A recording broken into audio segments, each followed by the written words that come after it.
Hello and welcome back to Tuesday at Dobbs's from here in Cornwall. As always, thank you so much everyone for getting in touch, sharing your thoughts and opinions. The best place to do so, comment section below, and if you've got a longer story made with some pictures, you can email hi@tuesdayatdobbs.com. Let's start this week. What happens when you write off a bike? Are we in a situation here where widespread, nationally, maybe internationally, many of us are just getting scammed? We're in a situation here where for many companies looking after bikes that are damaged, it's more in their interest to write off the bike because there's more money in it for these companies to write off a bike rather than actually repair it. Sounds crazy, but have a listen to this. Insight from you, the riders who have had their bikes written off. What's the reality? I'll start with Dr. Boyko. Freddie, in your last edition of Tuesday at Dobbs, you touched on the subject of insurers writing off bikes rather than assisting their owners to get them back on the road. More specifically, one of your viewers mentioned Fourth Dimension, which is a company in Surrey, England, that deal with crashed and written off bikes. This triggered me to share my experience. In 2022, I was knocked off by a careless driver who forced his way into my lane, and he had me cornered against the curb. My ZZR 1400 sustained only minor scuffs to the fairing and exhaust. However, being not at fault, I reported the accident to my insurer, who strongly advised against accepting any repairs directly from the third-party insurer. Instead, they referred me to Fourth Dimension in Surrey, who would, speech marks, expertly deal with my accident. What followed was 5 to 6 months of damage assessment, which concluded non-structural damage.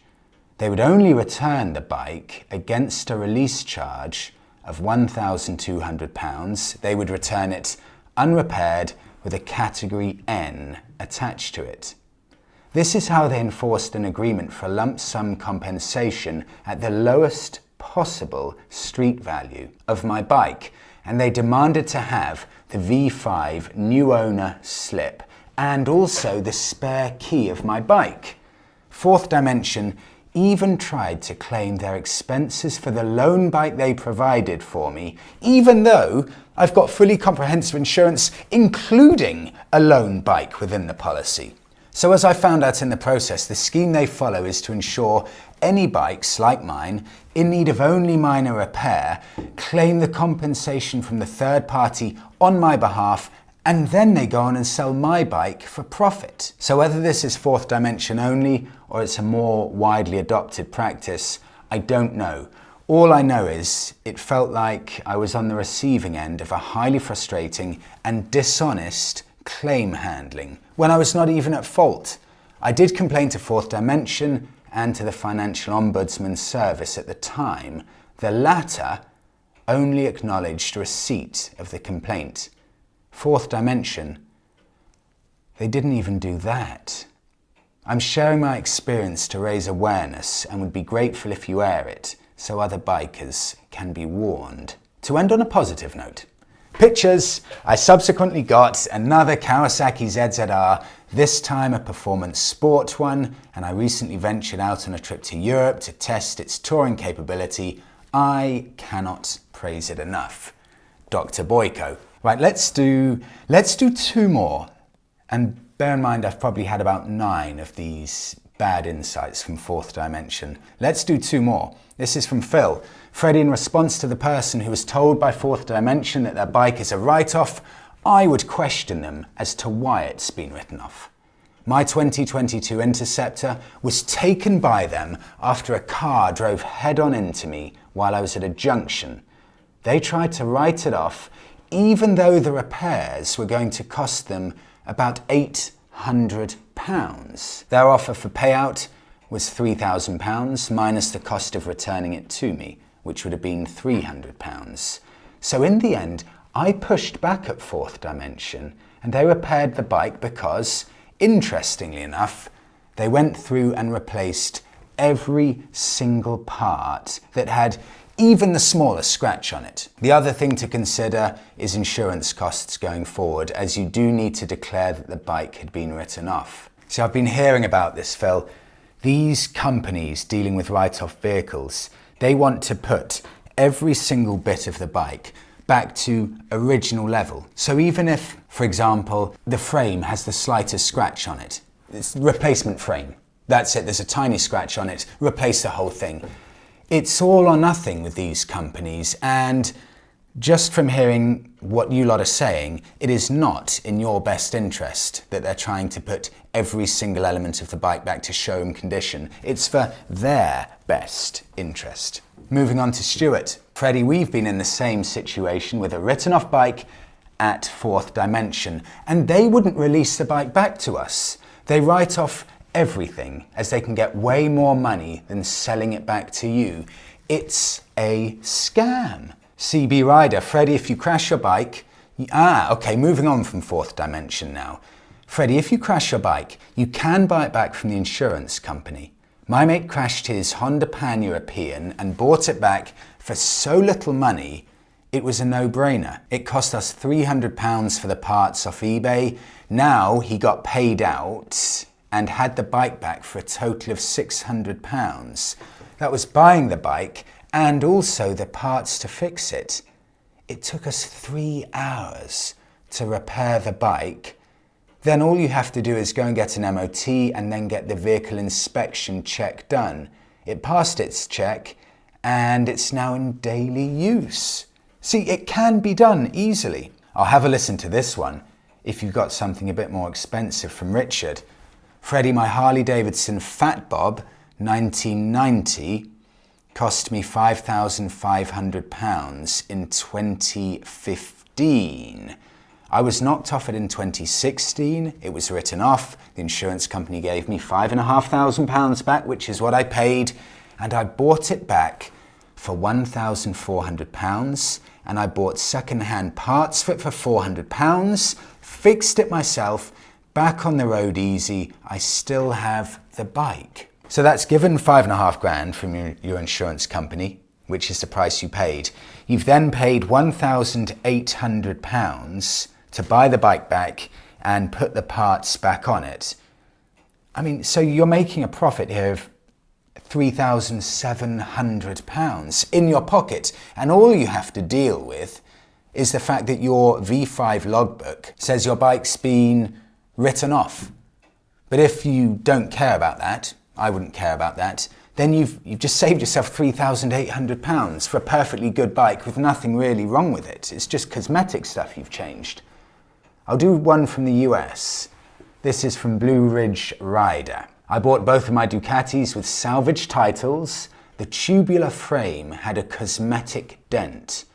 The labour to replace the frame will easily exceed the value of the bike, so you can experience some great riding for half the price as long as you can accept some cosmetic imperfections. Of course, the resale value of the bike will be half, but if you don't care about that, there are bargains out there.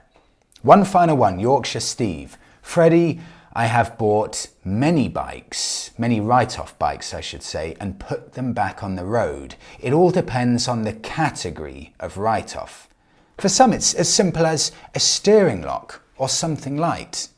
Right, Steve, let's have a look at this. I have gone onto a site called auctions.cintiq, and here they have a number of different motorbikes. Here are 3 examples of the bargains you can find. I'm going to do this one first. This is a 2023 Ducati Multistrada. It's a 1-year-old bike. It's the Pikes Peaks, or the Pikes Peak edition. It ends on Friday, so in 4 days' time, 3.5 days' time. Bear that in mind as I'm saying this. But it's currently just at £6,860 at auction. Whereas if you go and buy one, the very cheapest one I found from 2023, same year as this, is currently for sale at £21,000. How close is this, with the next 3.5 days, going to get to that retail price of 21k? Is there a phenomenal saving in this category, and it does tell you category N, so non-structural. That means all that's going to be wrong with that is probably some cosmetic stuff. There really are bargains to be had. I'll do two more here. BMW F Series. Again, auction ends in 3.5 days' time. 2-year-old bike, 750cc, and it's currently at £2,220. And again, it's a non-structural write-off. That's the least severe kind of write-off, where in reality there's nothing wrong with it. Buy a piece of fairing there, buy a new handlebar there, or sorry, I should say buy a new brake lever here or there, but it's not going to be much at all. There's really nothing wrong with category Ns. These can be put on the road so easily. One final one, if you fancy something older, a 24-year-old BMW R Series 1100cc engine, £360. It's got 3.5 days left at auction. And again, the lowest category write-off. So really nothing bad wrong with this at all. There are bargains to be had. Let's move on now. A 3,000% insurance premium increase. This is from Darryl. Freddie, please find attached a copy of my bike's insurance renewal quote from Carol Nash. The bike in question is a GSX 1100G custom build, pictures here, which I've owned since 2007. I've always insured it with said company.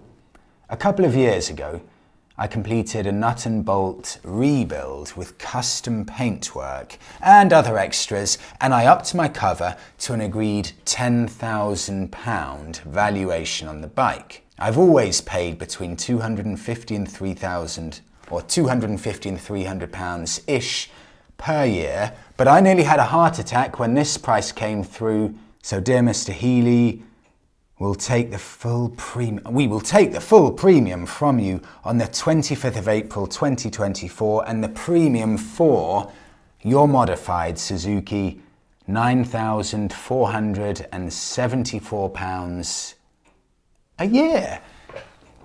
So that is £9,200 a year more than you usually pay for the bike that's been slightly modified. I mean slightly modified, let's be honest, it's a properly custom bike. But £9,400 when the same bike used to cost £300. I mean, at that rate, you just cannot insure it. It's as simple as that. But let me carry on. Nothing has changed since I last renewed. No accidents, no claims, etc. So nothing has changed. But the insurance company clearly have been freaked out by custom bikes. Continuing with Darryl, I'm 55 and have had a full license for 36 years. If insurance companies are going to hike prices up to this degree, surely that will be the final nail in the coffin of many a biker. I rang a recommended company and then after ringing a recommended company, I got it for £291. Agreed value and free breakdown cover. The company's called Lynbrook. Excellent service. Though that is a cautionary tale. I remember when I was out in Tenerife, I found out that in Spain, they've made it so unpleasant to modify motorbikes. Vehicles in general, it's just not worth it. People don't modify bikes in Spain now because the amount of paperwork you have to go through and the hoops you have to jump through and the cost you have to spend is so unpalatable that people in Spain just don't modify bikes. So I remember I was in Valencia one afternoon and I went into this really cool looking, edgy lifestyle custom motorbike shop, and pretty much the bikes were all standard there because it's just not realistic to be making all of these custom bikes. It's not financially viable, and from a personal point of view, it takes all the joy out of it when you've got to jump through so much legislation. Darryl, I'm glad you got a reasonable quote, and it shows the value of shopping around. You have to shop around for insurance because just because you've been loyal to one insurance company for 10 years, for example, unfortunately, it means nothing. There is no loyalty in that respect. On now to Mark. What are you all riding? Let's start off with a road trip. This is Mark, Currently riding, pictures here, around Spain and Portugal, and he's going to make it all the way down to Gibraltar. Hi Freddie, trip going really well, getting into the groove. You need to ride the mountains in Portugal. Mark, let's open these up. BMW GS, fully laden. I mean, look at the level of snow you're going through. I can't even picture where this would be, but fully laden bike. I love this, with panniers on either side, top box, what looks like a tent on top of that. The rear seat is full of luggage as well, and just on the back of the pannier, there's a little drinks container. I need something like that on the Bonneville. And then over here with that blue sky. Oh, two classic Renault 4s behind as well, one green, one orange. Mark, happy travels. Yeah, I am a bit jealous. On to Alex now. This is Alex. I'm from Italy and I'm 39 years old. Yesterday, I passed the test for my A3 license. I'm now a true rider. In September, I decided to go to driving school and learn the basics from the bottom up. Then, in December, I bought, pictured, my very first bike. The choice was between the Yamaha Tenere and the Honda Transap 650. Yep, you can guess it from the photos. I decided on Le Bourgeois.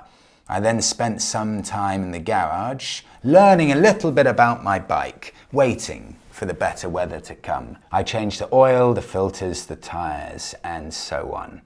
I then started practicing with it, up and down the mountains of northern Italy, near the place where I live. But now I'm finally free to roam with the mule. Alex, northern Italy, the mountains on a trusty Transalp.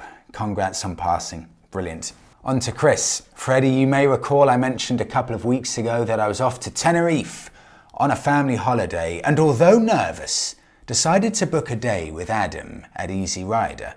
All I want to say is, wow. I advise anyone who is off to Tenerife to do the same. I found out that when you cast adrift the what if negative thoughts and embrace the adventure of a new bike in a new place, you will not be disappointed. Chris, on now to Adam. Freddie, last year I took my first overseas trip to the wonderful country of Germany.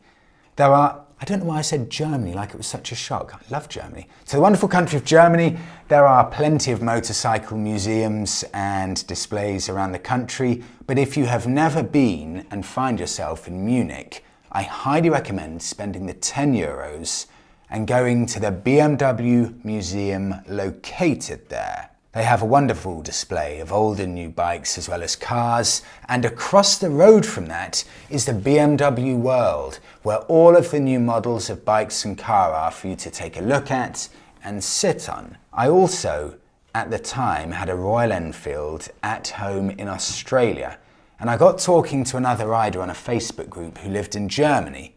So we decided to meet up for a coffee, and I went pillion on the back of her Himalayan for a morning. That was quite a different experience, being a passenger for the first time in my life. My father sadly passed away at the age of 63 from cancer at the start of this year. He was only 33 years old, or 33 years older than me, and I've decided that my life is too short not to live it to the fullest. So this year, I'm going back to see more of Germany and hopefully rent a bike to do some riding. I think it's amazing that if I hadn't started riding, I wouldn't have met my friend, and also riders of any nationality can share the love of biking and become good friends on the other side of the world. Stay safe and keep it twisted. Adam. On now to Bike of the Week. Slightly indirectly here. Dare we dream? Dare we go out there and actually buy our dream bike? You know, just think, to hell with it. To hell with the money and the worry of, can I afford it? Just, you only live once. Go out there and buy your dream bike. Make that dream a reality. I'm going to start off here with Ian, and this will lead me down the path of the Bike for the Week. From Ian. Freddie, with the impending end of the internal combustion engined car and bike production, it seems it's now or never to buy one last dream bike to keep forever and run until the state makes buying petrol impossible. It's so hard to choose for me. I'm nearly 70 years old and it must be so much harder for all of you youngsters. But buy one last great bike, we must. I was talking to a Ford dealer a few days ago. He said he thought buying an internal combustion engined new car would be pretty much impossible within about 3 years' time. I guess it will be a bit longer for larger engine bikes, but the oncoming train is getting closer. Ian, that's leading along nicely to my bike of the week. I want to touch on that very quickly because I honestly think, with regards to electrification, electric cars, electric motorbikes, I don't know if we've actually moved that far forward in the past 5 years. The infrastructure isn't keeping up with the amount of new electric vehicles on the road. So you would have to say that the experience of owning an electric vehicle probably is no more pleasant now than it was 5 years ago. And if you look at ranges, have ranges of cars and motorbikes really improved at all in the past 5 years? When did the Harley-Davidson Livewire come out? It's got to be 4 years ago now. I don't think ranges of motorbikes, electric bikes, have improved by even 1 mile in the past 4 years. And I'm sure Tesla have been having cars with a 350-mile range for 7 years? 8 years? Tell me if I'm wrong. And what's the range now of a good electric car? Exactly the same, 350 miles, just like it was in the Teslas from 8 years ago. Someone tell me if I'm wrong. So I don't think we're actually improving at all. And some people may say, look, why would you ever need a range longer than 350 miles? You don't need any more than that for a petrol or diesel vehicle. Well, you need a lot longer because there aren't anywhere near as many charging points and it takes half an hour to charge up. So the stress and anxiety of having to charge up your electric vehicle means it really is something you do not want to be doing, surely any more than once a week. Surely. I'm digressing anyway. Right, let's go to Germany now. Freddie, this is from Sebastian in Germany. Freddie, greetings from Germany. What do you think about the new Indian, or the new lineup of the Indian Scout? After 5 years of not having a bike, I bought myself a brand new Royal Enfield Super Meteor 650 pictured. I discovered that I still love riding bikes. So later this year, I already test rode the Indian Scout Bobber, and it was fantastic. Now with the new lineup, I'm thinking about switching from 650cc to 1250cc. Picture of my bike next to my father's attached. Sebastian, I know what you mean. The Super Meteor is a beautiful bike, 650cc. Oh, but there is something about these big American cruisers, and not just in the cruiser segment. It's the exact same principle if you're an adventure bike fan as well, and you're looking at moving from a 750 Transalp up to a BMW GS 1300. No one needs that BMW GS 1300, but it's that childlike excitement. It's immature, isn't it?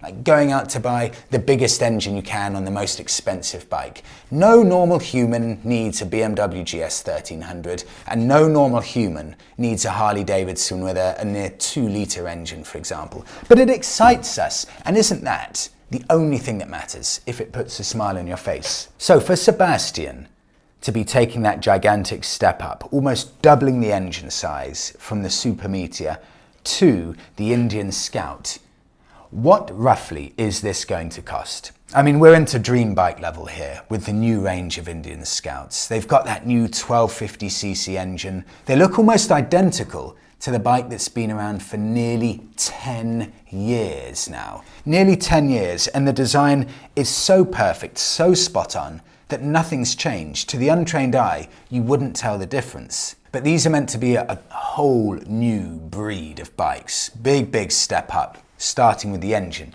So let's take a look at this. Timeless elegance, chunky tyres, beautiful style tank. When it's got that single seat on, it looks so purposeful. Pulled back handlebars. Iconic now, and it's only been around for about 9 or 10 years. Iconic silhouette. 1250cc engine, 105 horsepower, 252 kilos, £13,400. That sounds like a lot of money.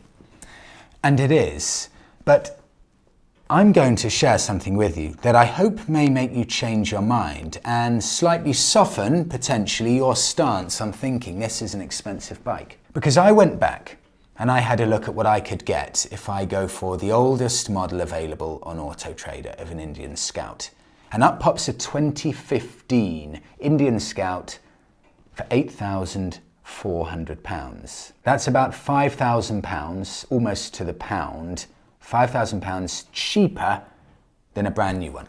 So you have to pay a £5,000 premium to get a brand new one over a 9-year-old one. Okay, but what did it cost back in 2015 to buy a brand new Indian Scout? £8,400. Meaning, and do bear with me a bit because I know there's inflation, so you have to play along a bit. But the Indian Scout has only depreciated by £2,000 in the past 9 years, if we forget about the inflation. It would have cost someone £10,400 in 2015. They could now sell it easily for £8,400. So if you buy a new one for £13,400, have a look at this. Let's say you put a £2,000 deposit down and you're paying it 8%. That means you're going to be paying, if you take the loan out for 5 years, £229 a month. So £2,000 deposit, £229 a month, pay it off for 5 years, and that's it. You own the bike, dream bike level, in its entirety.